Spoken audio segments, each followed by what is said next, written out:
Good day! This is our video lesson 2.1 and our topic is about the second type of variation, which is inverse variation. Our competency is the learner illustrates situations that involve inverse variation. So first, let's define what is inverse variation. It is a mathematical relationship between two variables in which an increase in one variable produces a proportional decrease in the other, and the product of two variables remains constant. Let's elaborate this definition in this example. Just like in the direct variation, the variable A is the dependent variable and variable B is the independent variable. If variable B increases, variable A must decrease to satisfy the inverse variation. On the other hand, if variable B decreases, variable A will increase. Sa inverse variation, they go the other way. Yung isa mag-i-increase, dapat yung isang variable magde-decrease. Did you understand? Okay.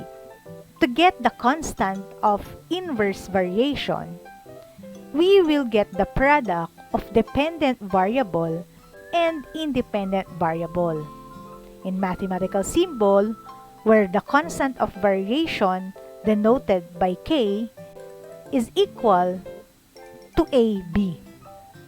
Inverse variation, like direct variation, is also encountered in many real-life situations, such as speed and travel time for a constant distance, and many more. So let's see some examples of real-life application of inverse variation.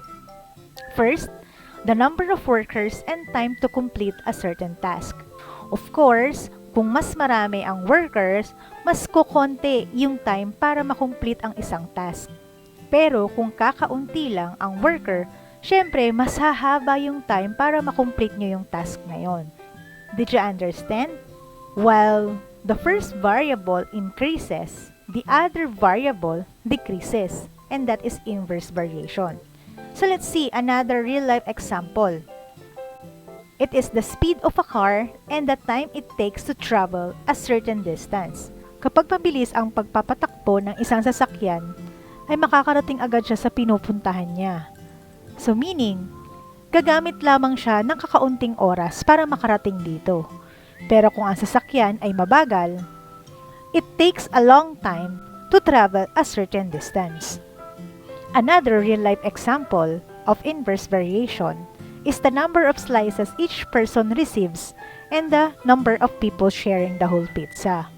So syempre, habang dumadami ang mga maghahati sa whole pizza, ay kumukonti din ang mga slices na pwede nilang kainin. Next example is the price of commodity and the supply of products. So, ang binigay kong example dito ay alcohol. Dahil, nung before pandemic, ang alcohol ay mura lang. Pero nung nagka-pandemic, nagkaubusan ng supply ng alcohol, ang presyo ng alcohol ay nagmahal. Another real-life example of inverse variation is the number of revolutions made by a tire traveling over a fixed distance and the size of the radius of a tire. So kung meron tayong fixed distance, for example, 1 kilometer, ang maliit na radius ng tire ay marami ang magagawa niyang ikot or revolution hanggang makarating siya doon sa 1 kilometer na distance. Pero kung malaki naman ang radius ng isang tire, konti lang ang magagawa niyang ikot habang nagtatravel siya sa 1 kilometer distance. Based on our example, what other real-life examples of inverse variation you have in mind? Write it in your notebook. Thank you!